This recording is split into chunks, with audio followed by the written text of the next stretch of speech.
Assalamualaikum warahmatullahi wabarakatuh. Selamat siang, salam sejahtera untuk kita semua. Om Swastiastu, Namo Buddhaya, salam kebajikan. Tribuners, kita bertemu lagi dalam acara Tribun Podcast, serial Mata Lokal Memilih.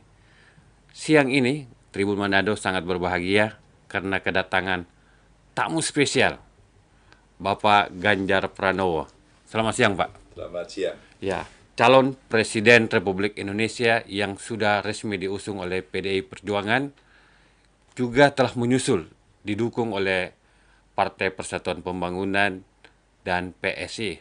Mungkin ke depan beberapa hari atau pekan ke depan akan ada katanya menyusul beberapa partai yang akan resmi mendukung Bapak Ganjar Pranowo sebagai calon presiden. Siang ini kita akan banyak berbicara tentang apa yang terjadi dengan Pak Ganjar Pranowo dan apa sih rencananya ke depan. Ada cukup banyak ya, nanti puncaknya di acara konsolidasi PDI Perjuangan. Pak Ganjar, ada orang banyak bertanya lah, bagaimana sebenarnya detik-detik sebelum Pak Ganjar ditetapkan oleh PDIP? Ada yang melihat kok tiba-tiba atau memang sudah lama direncanakan pada saat itu diumumkan, pada saat tanggal 21 April ya diumumkan. Atau sehari sebelumnya apa kegiatannya Pak Ganjar waktu itu? Saya di Jawa Tengah, Iya. Pak Presiden, Pak Jokowi rencana mau sholat Id di Solo. Iya. Maka kami menjemput beliau. Jadi dalam pikiran saya sendiri Iya. aja, Bung, pikiran saya sendiri saja, kaget. Kalau hitung-hitungan sekarang ya, Iya, kita iya. ngitung-ngitung, nggak mungkin. Iya. Karena saya jemput Pak Presiden ada di Solo begitu, sehingga pasti kegiatan Syawal sebentar lagi, Iya. Idul Ada Fitri sebentar Idul Fitri, lagi, pasti waktu-waktu lain tidak lah. Tapi memang ini saya sendiri surprise begitu Iya. ya. Tiba-tiba dipanggil ke Jakarta, ada rapat begitu, ini apa ya gitu. Ya terjadilah dalam waktu sekian jam, terus kemudian pagi harinya diumumkan. Ya prosesnya secepat itu. Siapa yang menghubungi Pak Ganjar waktu itu bahwa besok akan diumumkan Pak Ganjar oleh Ibu Ketua sebagai calon presiden yang diusung oleh PDI? Hanya by phone saja Mas Hasto, Mas Sekjen, dia telepon, friend, Jakarta ya, gitu. Waduh, saya lagi ngawasi ini, mudik ini, saya bilang gitu. Udah pokoknya besok ke Jakarta, gitu. Terus, ya sudah begitu aja. Apa mas acaranya? Besok kita mau Zoom dengan seluruh pengurus jajaran, termasuk eksekutifnya, ya, karena Ibu mau kasih briefing mudik tuh. Oh, jadi belum ada pemberitahuan bahwa akan ditetapkan, Pak? Belum, makanya memang saya betul-betul terkejut aja. Surprise juga waktu itu, Iya, Pak. cuman memang saya agak keras aja begitu darat terus kemudian diminta ke Batu Tulis. Wah, ini pasti sesuatu kalau di Batu Tulis ini. Sakral memang kalau di Batu Tulis, Pak. Iya, saya kira iya karena banyak cerita sejak era Bung Karno ya, terus kemudian sejarah Batu Tulis itu sendiri, tempatnya juga di Jawa Barat, di Bogor gitu ya, pasti sesuatu lah gitu. Ya, proses begitu. Kemudian diumumkan. Nah, sekarang kita mulai melakukan analisis-analisis. Kenapa ya bisa begitu? Wah, analisnya terus kemudian macam-macam, termasuk dari Tribun. Pak, beberapa hari sebelum penetapan Pak Ganjar sebagai calon presiden yang diusung oleh PDI Perjuangan, beberapa kali terlihat Pak Ganjar dengan presiden satu mobil dalam beberapa kesempatan. Banyak bertanya, apa yang dibicarakan waktu itu, Pak? Setiap kali Presiden datang ke Jawa Tengah, Bung, Iya. kami selalu mendampingi. Presiden bertanya, apalagi waktu COVID dulu. Iya. Ya, waktu COVID sih jarang satu mobil kita. Tapi ketika Presiden berkunjung, pasti beliau bertanya bagaimana kondisi COVID, bagaimana kondisi ekonomi, bagaimana kondisi bantuan sosial, dan seterusnya, dan seterusnya, dan seterusnya. Nah, selesai dari COVID, beliau ini kan tipe orang yang nggak suka di belakang meja kan. Iya. Ya cocok gitu, jadi nggak, kalau saya dampingi beliau di lapangan terus. Jadi memastikan seluruh yang diprogramkan itu deliver gitu, betul-betul oh bagus hasilnya berkualitas dan seterusnya. Beliau cek. Nah di tengah-tengah itu bicaranya ya antara itu ada fungsi apa kepemerintahanan, ya sekali-kali pasti ngomong politik. Iya. Apalagi dalam 2 tahun terakhir saya kira ya, situasinya seperti itu. Ya, dialog ringan-ringan saja. Beritu kalau ngomongan yang ringan-ringan, enteng-enteng. Nah, Pak Ganjar, pada saat itu apa titipan-titipan yang disampaikan oleh Pak Jokowi, misalnya kalau kelak nanti memimpin negeri ini? Ini berarti setelah pengumuman ya? Iya, Oh iya. Karena setelah proses pengumuman, Pak Jokowi datang dari Solo, iya, ikut hadir dalam prosesi pengumuman itu, terus kemudian berbincang beliau dengan Ibu Mega dan jajaran DPP. Setelah itu kami mendampingi. iya, Ya memang 50 menit kami penerbangan dari Halim ke Solo waktu itu. Ya beliau menyampaikan ya, karena sudah ditetapkan, beliau cerita lebih dalam. Cerita-cerita beliau tidak terlalu baru buat saya, karena sering beliau berkomunikasi. Hanya briefnya kemarin jauh lebih strategis. Beliau keluarkan bagaimana kondisi dunia yang tidak gampang, ya, bagaimana hubungan antar negara, dan bagaimana itu berkorelasi dengan kondisi Indonesia.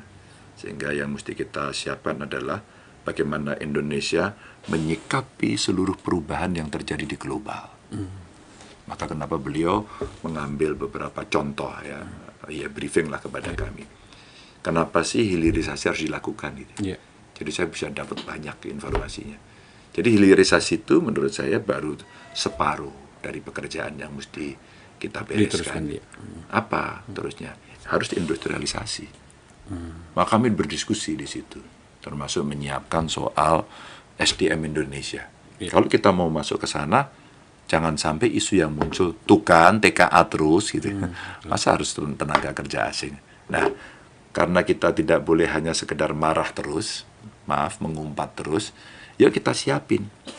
Maka kira-kira ya saya menyimpulkan rasanya butuh crash program, butuh cepat gitu, untuk kemudian kita bisa merespon itu.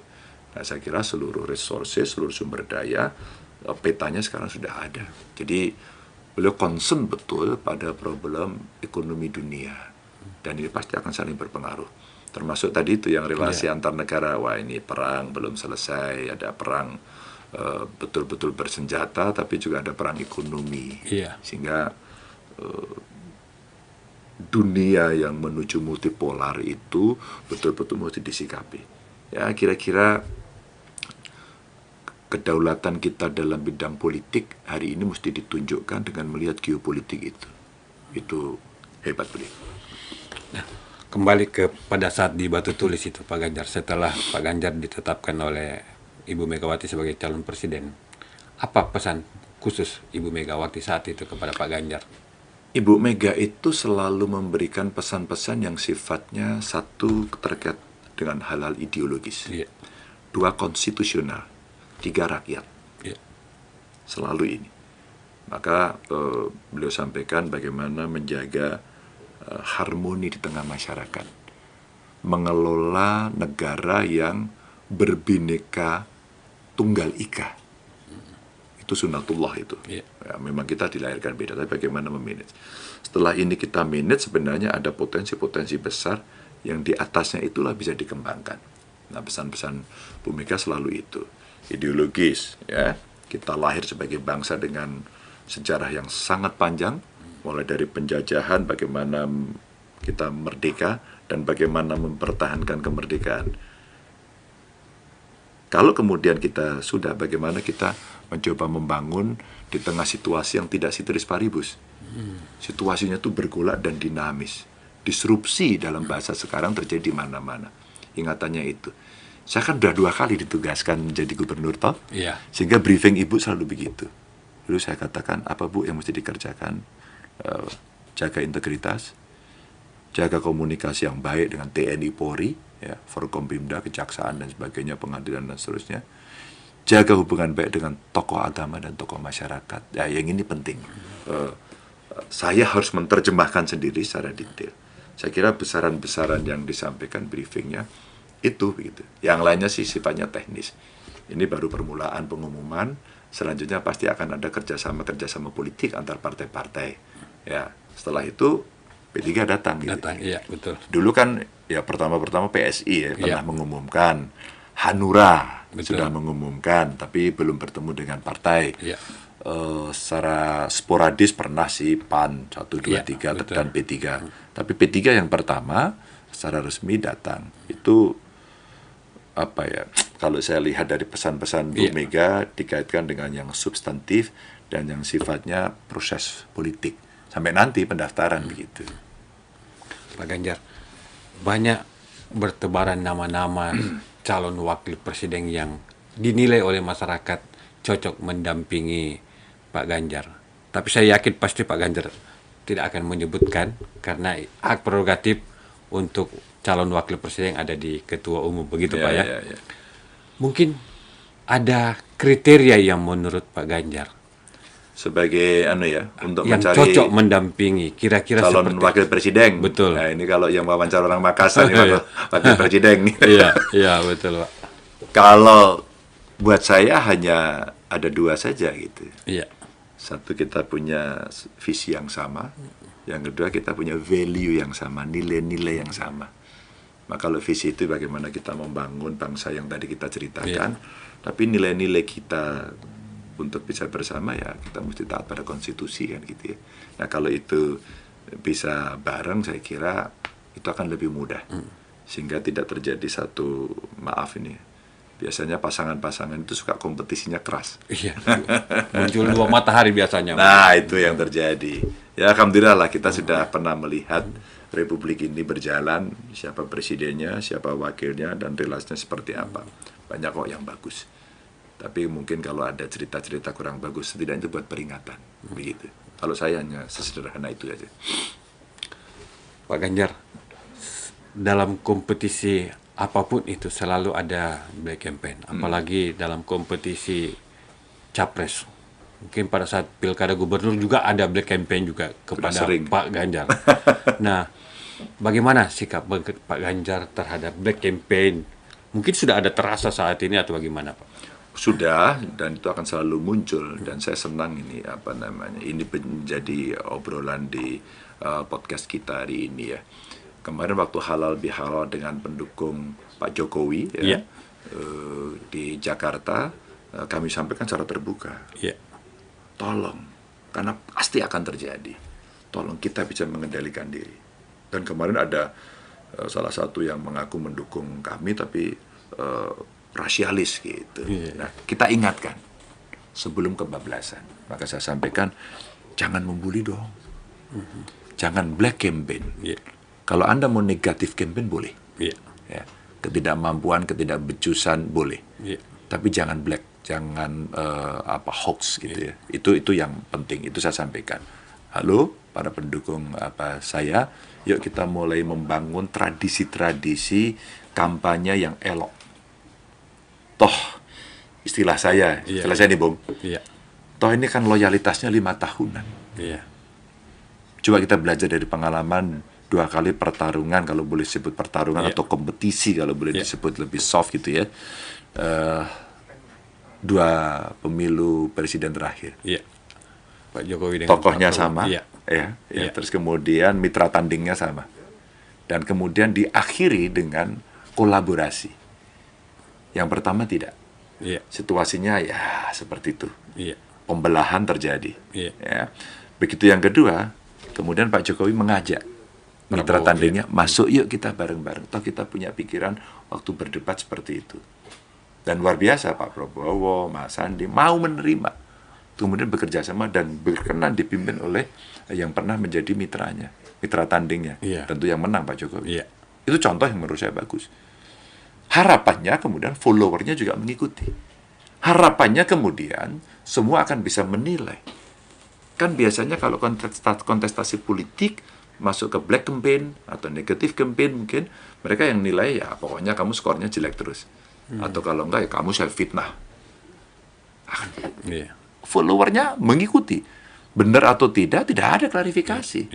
Tidak ada tabayun di situ. Apa yang terjadi? Akhirnya terjadi ya kemarahan, caci maki, ngomongnya itu doang gitu ya. Nah, ini saya sampaikan, yuk yang tradisi 5 tahunan ini coba kita naikkan kelasnya.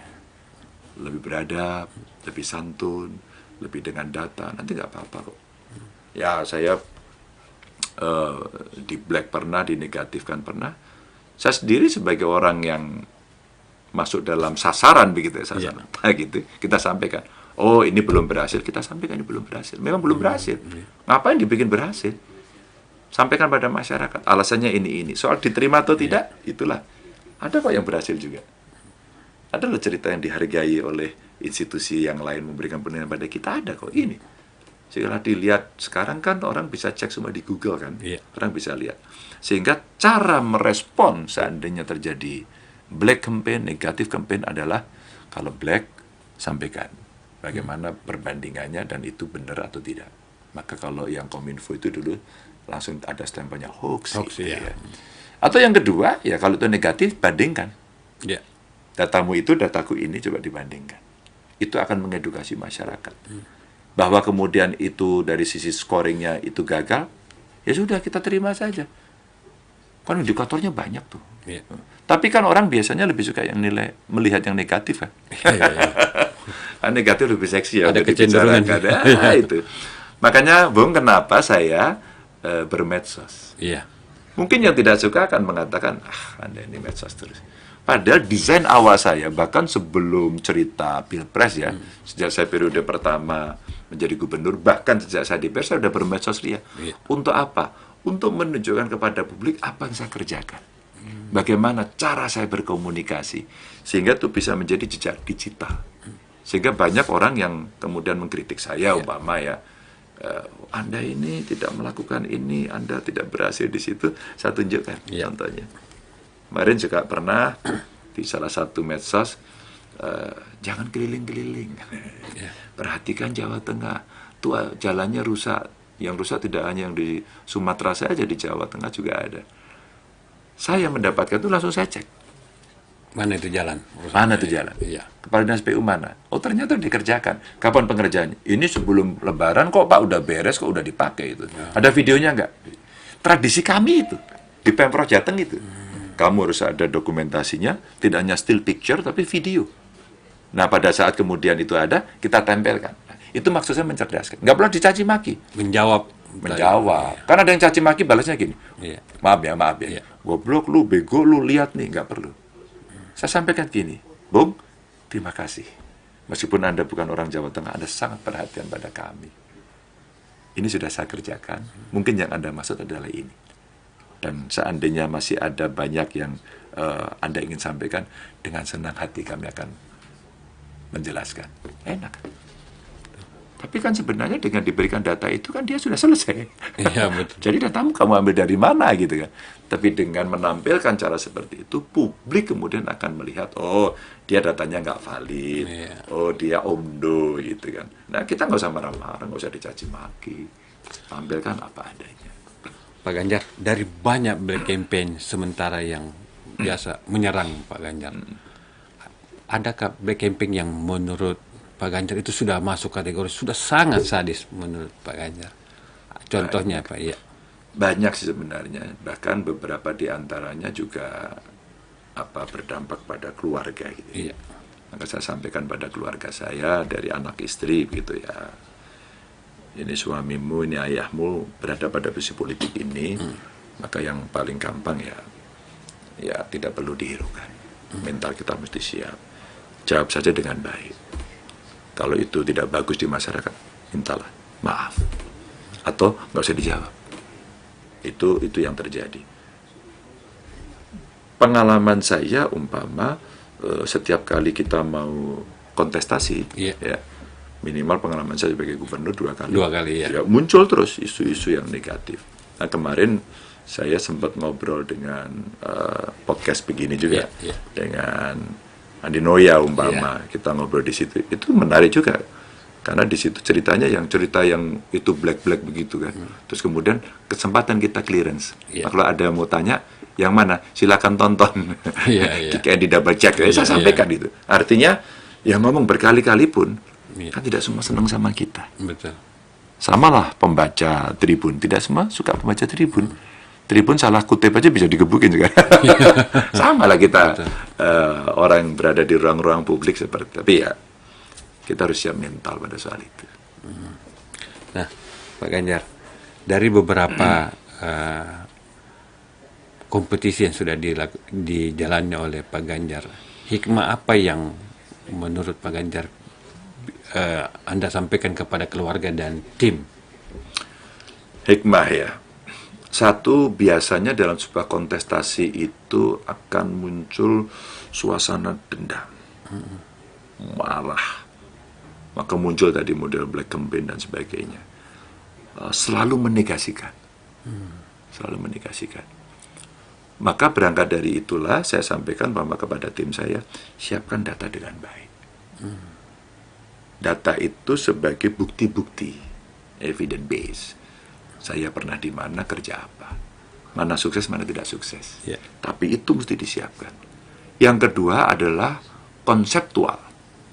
Kalau konseptual itu kan ke depan, belum dilaksanakan. Tapi ini mesti ada roadmap-nya. Yang tidak tiba-tiba. Harus ada basis data sebelumnya. Maka ini akan bisa dilakukan kalau pengalaman saya begini. Atau punya saya ini belum berhasil. Maka kalau kemudian amanah rakyat kepada saya menjadi presiden, maka kemudian ini bisa dilakukan percepatan. Karena apa? Power dari presiden itu jauh lebih gede dan bisa digerakkan. Maka ini bisa dilakukan. Ini hikmahnya itu kepada kawan tim saya, media saya, umpama siapkan data dengan baik.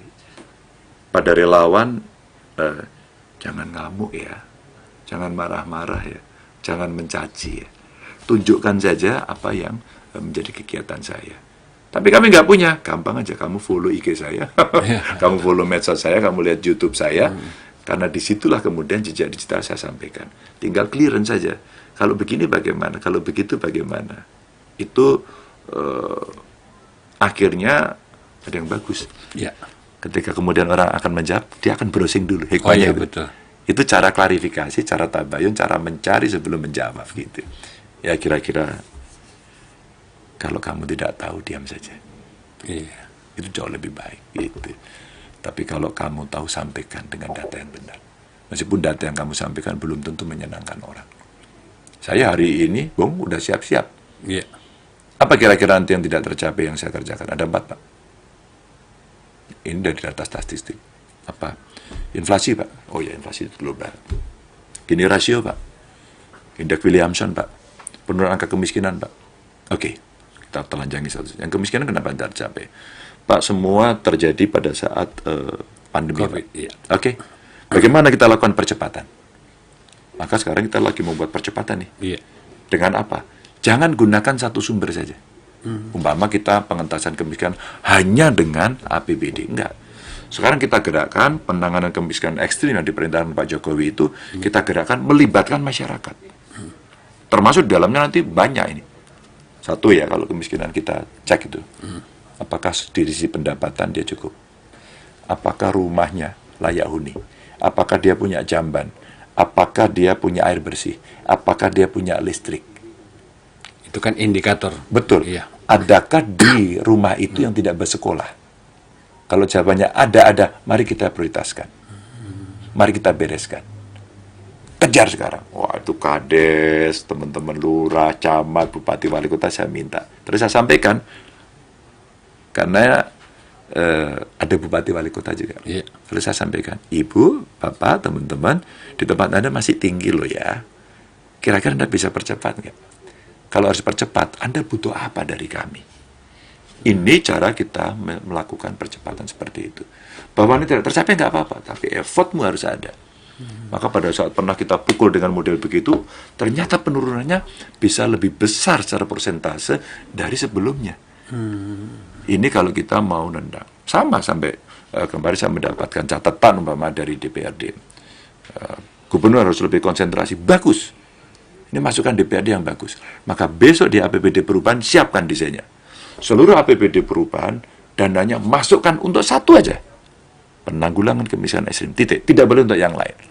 Nanti kita nego sama DPRD. Ayo. Teman-teman DPR nggak ada lagi pokir-pokir itu. Masukkan semua untuk penanggulangan kemiskinan di dapil Anda. Umpama begitu. Ini tugas bersama ini. Tugas bersama. Iya. Tapi kalau masih dipakai untuk, ya maaf nih, sosialisasi lah, untuk kegiatan kunjung-mengunjung lah, berani nggak kita berkorban untuk memotong dipindahkan ke sini? Publik akan tahu semua. Jadi kritik dari DPR itu bagus, dalam konteks politik anggaran kita sampaikan. Iya. Pak Ganjar masih kurang, mari kita gerakkan. Ada CSR, ada para filantrop, ada komunitas yang mau bantu, ada Basnas. Basnasnya di Jawa Tengah, alhamdulillah bagus. Nah ini kita gerakkan. Ini contoh bagaimana kita membereskan persoalan yang kalau memang tidak tercapai, sampaikan aja. Dan kami sudah identifikasi 4 itu menjadi prioritas kami. Nanti sampai saat selesai 5 September, ini tidak akan tercapai. Tapi kalau kita mau mengejar, setidaknya skornya akan mendekati baik. Nggak apa-apa. Tapi ingat loh, indikatornya ratusan. Jadi teman-teman di Pemprov, di Pemkab, ya, pemerintah kota, camat, bupati, semuanya, lurah, kades, sampai RT RW, kelompok masyarakat. Terima kasih. Karena ratusan indikator yang lain berhasil. Nah ini kita sampaikan. Bukan karena Ganjar. Karena mereka juga bagus bekerjanya. Iya, ini di Jawa Tengah, Pak. Begitu, Bung. Siap, Pak Ganjar. Tadi saya di awal sempat menyampaikan beberapa calon wakil presiden yang sudah mencuat di publik. Ada Erick Thohir, ada Sandiaga Uno, ada Ridwan Kamil, ada Kofifa Indar Parawansa, dan terakhir ada muncul nama ulama NU, Imam Besar Masjid Istiqlal, Kiai Haji Profesor Nasruddin Umar. Saya yakin Pak Ganjar tidak akan menyebut siapa yang lebih layak. Tapi saya mau Pak Ganjar menilai dan memberikan jawaban satu kata saja untuk masing-masing nama ini yang saya sebutkan. Kalau menurut Pak Ganjar, pandangan Pak Ganjar terhadap Erick Thohir, satu kata saja Pak Ganjar. Kalau satu kata semuanya satu aja. Iya. Layak. Sandiaga Uno? Semua layak. Semua layak. Jadi kalau satu kata itu semua layak. Karena semua itu punya background masing-masing ya. Umpama Mas Erick ya, dia punya background pengusaha ya, sekarang di kabinet, layak. Mas Sandi sama. Dia temenan lagi. Oh iya, iya. Siapa lagi? Mau disebut? Kofifa Indar. Pak Kofifa pernah jadi menteri, pernah di DPR bareng saya, sekarang jadi gubernur teman saya. Layak.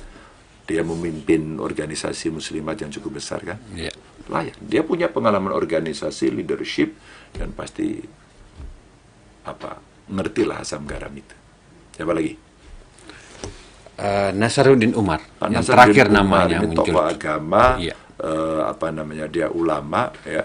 Sama Pak Jokowi juga tidak ada yang menduga toh. Iya. Tiba-tiba, loh Pak Wapresnya yang dipilih Pak Kiai Pak Maruf Maruf, gitu iya. ya. Sama. Tingkat keulamaan beliau kan dia juga sama. Saya kira orang tinggal menilai. Kalau dalam survei itu nanti akan ada 2 hal saja. Iya. Apakah kamu suka? Karena itu modal orang untuk menentukan pilihan. Betul. Dengan menilai.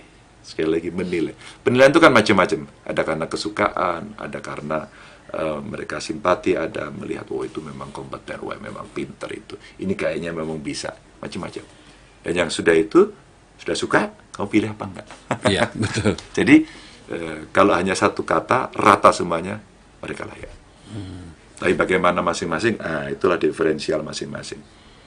Nah setelah itu tentu kerjasama antar partai pasti akan menentukan. Iya. Sehingga seluruhnya yang bergabung bekerja sama itu pasti akan sharing. Sharing siapa, diskusi, pasti saya juga akan ditanya yang paling cocok agar bisa membawa perahu. Nanti power sharingnya pasti ada kabinet. Kabinet pasti, ya mungkin nggak kan? Iya. Partai pasti akan mengusulkan kadernya yang terbaik gitu ya. Terus kemudian kita negosiasi, kita kira-kira bekerja ini, kita mesti cepat loh ya. Iya. Nggak boleh belajar lagi loh ya. Semua mesti ada pengalaman loh ya. Responnya ini loh ya. Targetnya ini loh ya. Crash programnya ini. Mesti cepat. Iya atau tidak? Bomba yang seperti ini pasti dialogkan. Karena tidak ada single majority Iya, dalam betul. konteks partai hari ini. Begitu, Bung? Ya. Pak Ganjar, soal calon presiden.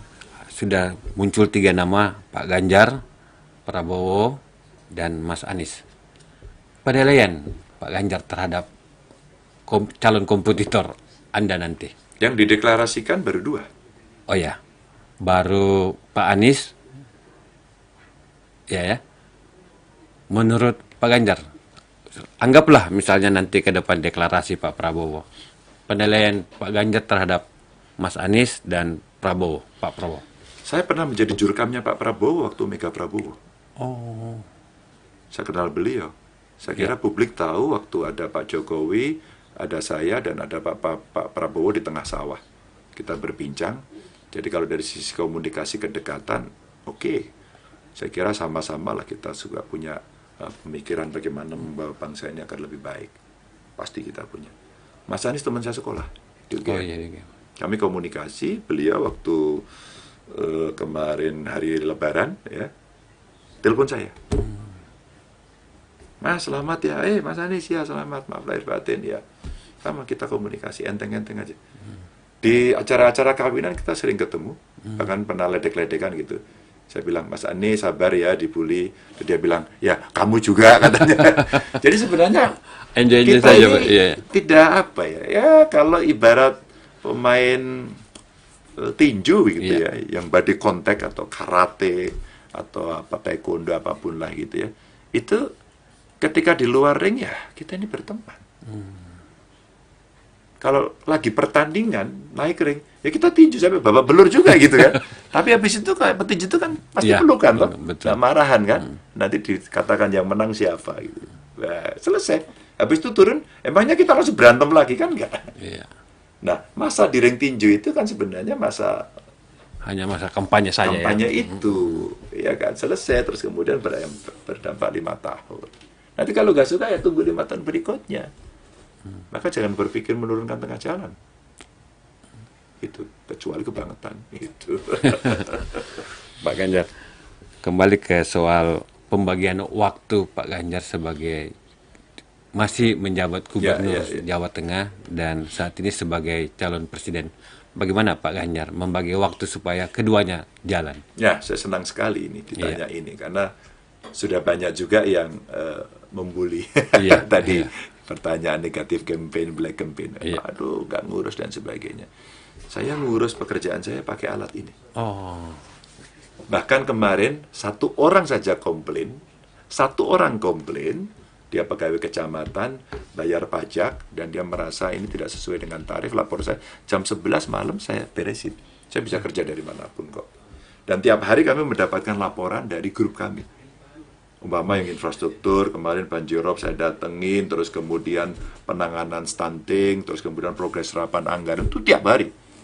Kami ada dashboardnya. Jadi tidak harus ketemu. Dan mereka yang mau perlu mendapatkan keputusan cepat tinggal telepon.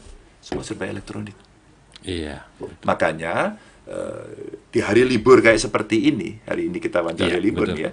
Itu saja saya masih jawabin ya tadi menjelang kita podcast saya jawabin dulu. Hubungi sana ya hubungin sini. Pak Ganjar, saya kan dapat medali emas Pak, bisa nggak saya jadi PNS? Ini mumpung saya sama Pak Menpan saya sampaikan. Iya, iya. Apakah rewarding itu bisa? Kemarin ketemu Koni bantu ya perjuangkan, tulis surat saya ikut tanda tangan. Ini contoh Memberikan contoh apresiasi, perjuangan, iya, iya, iya. apresiasi begitu. Atau barangkali progres serapan anggaran. Iya. Dari progres serapan anggaran ini seperti apa ini kok ada yang lembek sekali, langsung saya kontak Pak Sekda, tolong dong panggil itu, ada apa ini? Atau kita menerima kemarin laporan dari BPK, Pak Ganjar terima kasih, nah masih ada beberapa masalah, langsung saya perintahkan itu. Sampai jalan ini di Manado saya perintah aja di situ. Laporannya cepat, laporannya ini ada masalah apa? Sambil saya membaca seluruh yang masuk di media, sosial maupun mainstream. Itu kami lakukan media Pemetaan tracking, media. terus kemudian analisis medianya ada, dan itu kami selesaikan. Kami masukkan, apa ini? Loh ini kok terjadi ada bakteri coli di Kebumen. Pak Bupati bagaimana? Sudah kita ambil Pak, sudah kita selesaikan. Kita sekarang lagi cek airnya, terus kemudian kita lakukan penelitian. Oke, itu kenapa tanggul yang ada di Pekalongan jebol? Oh iya Pak, kita cek Pak. Komunikasi dengan pusat, cepat. Nah, saya kasih laporannya. Itu kalau kita melihat. Maka saya hanya bisa membagi pekerjaan saya. Kalau saya harus keluar Jawa Tengah, saya harus ngambil hari libur. Itu etis buat saya. Etik politik ini penting. Fatsun politik mesti kita jaga. Ya, kecuali kalau nanti dinamika politiknya jauh lebih tinggi, mungkin saya akan minta izin ya untuk mengundurkan diri. Itu lebih fair menurut saya. Ya, Pak Ganjar, selama sudah ditetapkan sebagai calon presiden, pasti banyak sekali undangan dan banyak hajatan yang harus dihadiri oleh Pak Ganjar. bagaimana Pak Ganjar menjaga kesehatan dan waktu untuk keluarga juga ini, Pak? Ya, keluarga awalnya sudah saya sampaikan, Iya. sampai dengan tanggal 21 kami rapat keluarga. Tolong keluarga doakan, bantu secukupnya, begitu ya, dan jangan aneh-aneh. Karena biasanya dalam posisi seperti ini akan banyak orang mendekat. Apalagi kalau sudah mengarah pada korupsi, Iya. pada pemberian atau gratifikasi, tolong dijaga keluarga dulu ini. Yang kedua, membagi anak istri saya sudah mengikhlaskan saya. Maka biasanya istri saya ikut karena anak saya masih kuliah. Iya. Ya, kami komunikasi lagi-lagi dengan ini begitu ya. Itu cara kita membagi undangan betul banyak sekali. Maka sekarang tetangga saya sunatan kepingin dihadiri. Tapi karena tidak mungkin, saya gunakan teknologi. Tahu nggak bagaimana? Saya Iya. video call. Oh, Maaf ya, nggak datang. Saya titip salam. Kayak lagi, Mak. Mereka udah senang. wah, Karena ini daerah. trik yang bisa diikuti calon lain juga. Enggak nanti ya. dong. Calon kepala daerah yang Enggak. lain. Ya. Calon-calon yang lebih hebat lah. Iya, iya. Terakhir Pak Ganjar, Iya. ini waktunya katanya sudah harus mau berangkat lagi, Ya, mau ketemu mau ketemu. Apa yang harapan Pak Ganjar terhadap kader dan menjalan nanti kompetisi yang makin hangat nanti? Ya, saya ceritakan di depan, kita 5 tahunan dan punya pengalaman semuanya. Yuk kita jaga persatuannya. Nah, tentu saja karena kami diminta untuk melakukan konsolidasi, datang ke PDI Perjuangan, maka kami datang berkeliling untuk mensolidkan. Alhamdulillah yang di Sulawesi Utara ini udah terbukti, Iya. karena Pak Jokowi menangnya telak sekali di sini. Jadi kita sampaikan, kita solid, ya kita harus menang hat-trick, dan kemudian semua bergerak. Tidak ada yang diam, sambil infrastrukturnya disiapkan. Alhamdulillah sekarang bergeraknya lebih cepat. Ya, karena struktur partai kami lengkap. Struktur partai kami lengkap sampai anak ranting bahkan, maka sistemnya udah disiapin. Nah, sekarang tinggal mesinnya mulai dipanasin. Iya. Nah, sekarang mulai panas. Maka saya tadi jalan, wow, ada baliho saya sudah banyak sekali. Siapa yang pasang ini? Nah, spirit gotong royong di partai kami itu sekuat itu. Maka kami datang ke P3, nanti nggak tahu ya, setelah ini siapa lagi partai yang masuk, kami akan bersilaturahmi terus-menerus dan bertemu rakyat. Itu yang intinya Pak ya. Ya.